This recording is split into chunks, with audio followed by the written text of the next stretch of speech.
ছিল? কি ভাঙলো? কিছু না বাবা, একটা ফটো ফ্রেম ভাঙলো। একটু কথা বলো অমৃতের সাথে।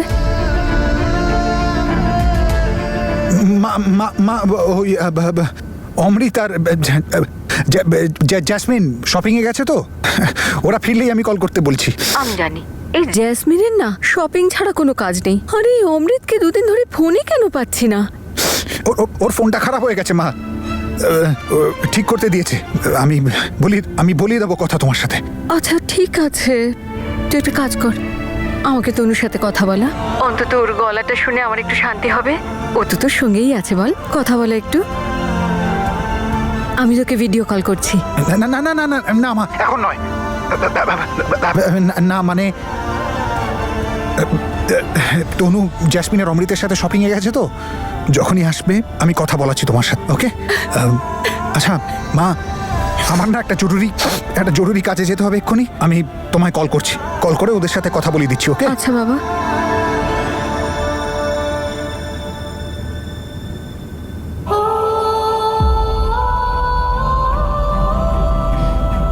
এইভাবে ফটো ফ্রেমটা ভেঙে যাওয়া খুব বড় অমঙ্গল তো।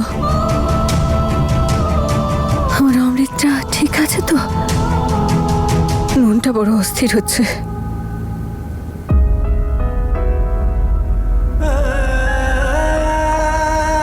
কেন মিথ্যে বলছো তুমি বীর? এক না একদিন তো সত্যিটা বলতেই হবে আমাদের। কি করে বলতাম আমি মাকে? তুমি দেখোনি কতটা অধীর আগ্রহে অপেক্ষা করছে তনুর জন্য? কি বলবো ওনাদের, যে যার অপেক্ষা ওনারা করছেন সে তনু নয়? কি বলবো যে ওনার সন্তান এই পৃথিবীতে নেই?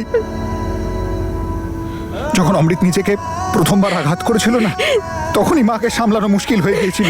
আমরা কেউ পারছিলাম না। এখন কি করে সামলাবো ওনাকে? এখন কিচ্ছু বলতে পারবো না। আমার বাড়ি যেতে খুব ভয় করছে। যেতে তো হবে জ্যাসমিন। কি করে যাব ওদের দুজনকে ছাড়া? কি করে ফেস করব অত মানুষের অত প্রশ্ন? এটা ভেবে ভয় তো আমিও পাচ্ছি। কি করে বলবো সবাইকে যে অমৃত যার জন্য প্রাণ দিল সে তনু নয়, ও একজন মিথ্যেবাদী, একজন বহুরূপী। না বীর না, আমরা যেতে পারবো না ওদের দুজনকে ছাড়া। আমরা সহ্য করতে পারবো না ওদের রাগ আর দুঃখ। আমি তো ভাবতেই পারছি না যে যখন মা জানতে পারবে যে অমৃত।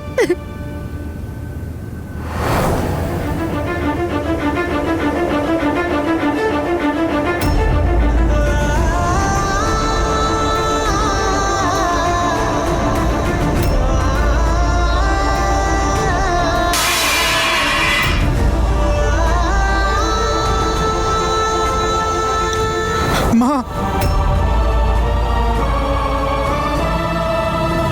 বীর না জ্যাসমিন, আমাদের কিছু তো একটা করতেই হবে। ওনাকে কিছু একটা আশা দেখাতেই হবে, নাহলে দুটো কষ্টের খবর উনি সামলাতে পারবেন না।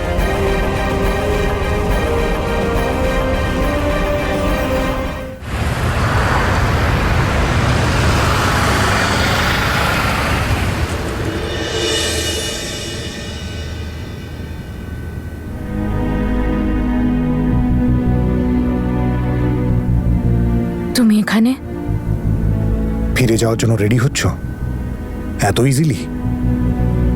যেতে তো হবেই, তাই না? আমার কাজ হয়ে গেছে। তনুর খুনি ধরা পড়েছে আর কেসও ক্লোজড হয়ে গেছে। তনুর মৃত্যুর কেস হয়তো শেষ হয়ে গেছে, কিন্তু তনু হওয়ার নাটকটা যে তুমি শুরু করেছো না, এটাকে আমি এত সহজে শেষ হতে দেব না। তার মানে?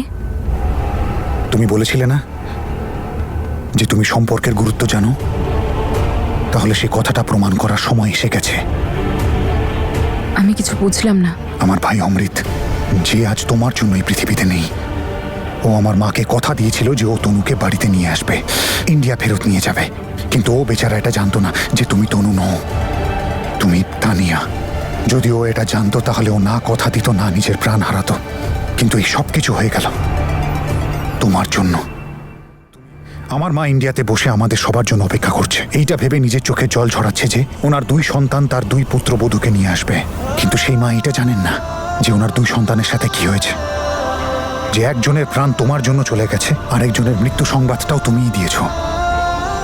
যে আরো একবার গুমড়ে গুমড়ে বাঁচবে, যে ইন্ডিয়াতে ফিরবে নিজের ভাইয়ের অস্থির বোঝাটা নিয়ে।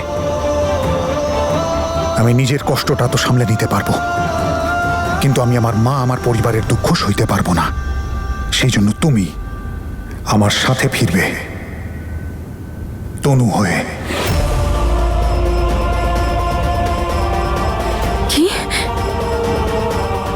আমি তনু হয়ে? তোমার ডিউটি পালন করার খুব শখ, তাই না? তাহলে এইটা ভেবে নাও যে তোমার ডিউটি এখন অব্দি শেষ হয়নি। আর আমার ভাইয়ের মৃত্যুর বদলে তো তুমি এতটুকু করতেই পারো, তাই না? মাথা ঠিক আছে তোমার? না, ঠিক নেই। আর সেটার কারণ একমাত্র তুমি।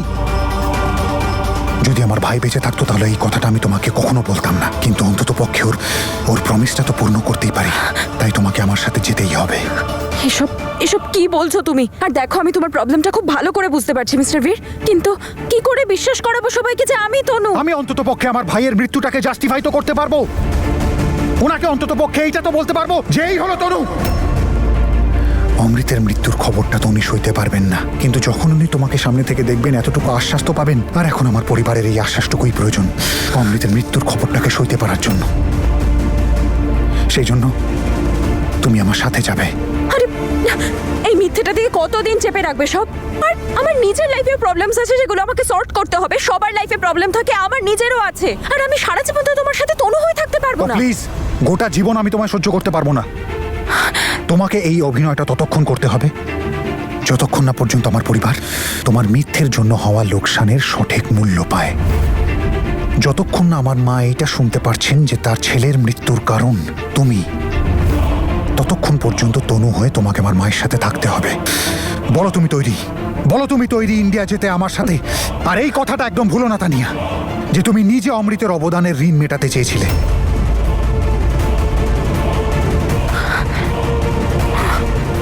হ্যাঁ, আমি চাই, আমি সত্যিই চাই, কিন্তু আমি একটা ফ্যামিলির সাথে এত বড় ফ্রড করতে পারবো ও না। প্লিজ, হ্যাঁ, এই কথাটা এত কিছু করার আগে ভাবা উচিত ছিল। আমার ভাইয়ের মৃত্যুর পর তোমার এইসব ফ্রড লাগছে? আরে তোমার মধ্যে হৃদয় বলে কোনো জিনিস আছে কি নেই? হ্যাঁ আছে মিস্টার বীর, সেই জন্যই তো তনুর খুনিকে ধরার জন্য এত বড় রিস্ক নিয়েছিলাম। আমি বুঝতে পারছি তোমার অবস্থাটা, কিন্তু তুমি যেটা বলছো আমি সেটা করতে পারবো না। ওকে প্লিজ তুমি যাও এখান থেকে। ইন্ডিয়া যাবে by foot, by foot. Mister Bir, কি করছোটা কি তুমি?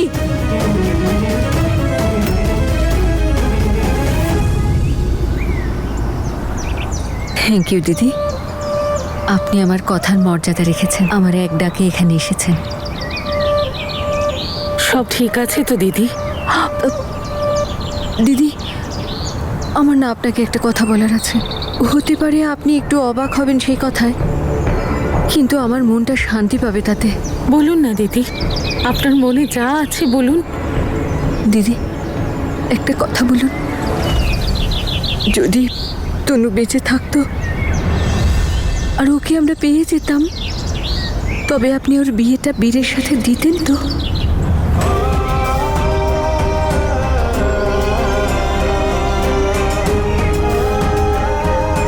এসব আপনি কি বলছেন? যেটা হতেই পারে না সেটা আপনি কেন ভাবছেন? আমি জানি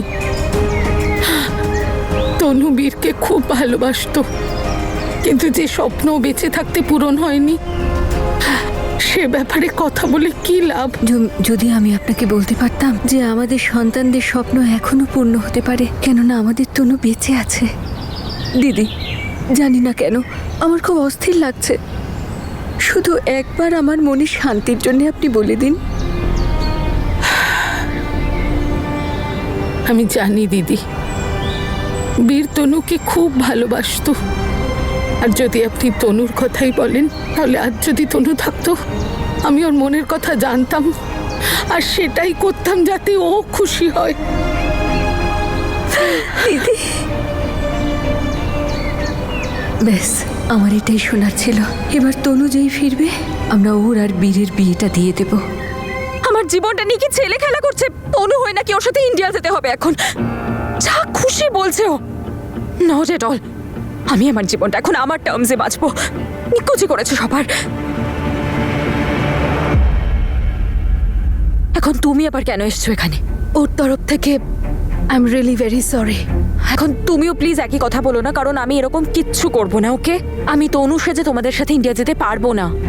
তানিয়া, 1 মিনিট। আমি তোমাকে এখানে ইমোশনাল ব্ল্যাকমেল করতে আসিনি, বরং তোমার সাথে একটা লজিক্যাল ডিল করতে এসেছি। কিরকম ডিল? দেখো তানিয়া, না তুমি কোনো পুলিশ অফিসার আর না তুমি কোনো ক্রিমিনাল। তাও তুমি তোমার জীবনে একটা এত বড় রিস্ক নিয়েছিলে। নিশ্চয়ই এর পেছনে কোনো বড় কারণ আছে, তাই তো? আর আমি এটাও জানি যে তুমি কোনো কারণে বাধ্য হয়েছিলে বলেই এতগুলো দিন জেলে কাটিয়েছো। আর আমি এটাও জানি যে জবে থেকে তুমি এই জবটা করছো তারপর থেকে তোমার প্রত্যেকটা খরচ পুলিশ ডিপার্টমেন্ট দিচ্ছে, কারেক্ট? আর তোমার সেই দুর্বলতাটা হলো টাকা। সো তানিয়া, আমি যদি তোমাকে বলি যে তোমার পরবর্তী 6টা মাসের সমস্ত খরচা আমি দেব, তাহলে নিশ্চয়ই তোমার আর কোনো অসুবিধা থাকবে না। আফটার অল, হিসেব মতো এটাও একটা পুণ্যের থেকে কম কিছু নয়। মানুষের কষ্টে তাদের পাশে থাকা, আর স্পেশালি তখন যখন সেই কষ্টটা ওরা তোমার জন্য পাচ্ছে।